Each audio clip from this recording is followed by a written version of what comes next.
Joet alweer een tropische dag. En hoe? Benauwd, zoel. En dan vreegt dat om een reactie. Er kwamen Joet al een aantal buien tot ontwikkeling. Maar de meeste buien gingen toch wel over het zuidwesten en het westen en het noordwesten. En namelijk staan gewoon in activiteit al. En dan voordat de echte buienlijn komt vannacht, daarvoor nog altijd een kans op een spontane rein- of tongerbui. Wel, de verwachting. Joen op de meeste plekken eerst nog wel droeg. Maar letter joen en vooral vannacht vanuit het westen en zuidwesten wij buien. Maar kans op tonger, maar kans op hagel, maar kans op wetteroerlijst. Dus een protte wetter, soms ik flink wat tonger en kans op zware windstieten. Uiteindelijk de wettersporters met van het wetter aan. En verder hebben we temperaturen zo tussen de 16 en de 19 of misschien nog wel 20 graden. De hegere temperaturen in het zuidoosten.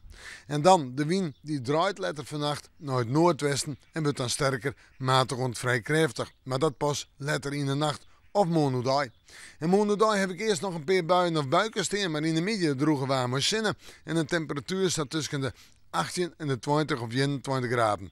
Er wordt legere temperaturen in de kustgebieden, hegere temperaturen verderop de provincie en het had te krijgen met de matige en krachtige noordwestenwind. En dan, toonsje, vrijdag sneeuw, 3 dagen maar meestal iets droeg waar, of we met de sneeuw wat lichter rein hebben. Verder komt de zon er redelijk bij en we hebben temperaturen om bij de 18 graden heen. Dan is het tropische waar, waar even heel op wordt en dan kunnen we gewoon werkje boeten en dan hebben we het meestal iets droeg. We met de maan, maar weer even in het waarsjen.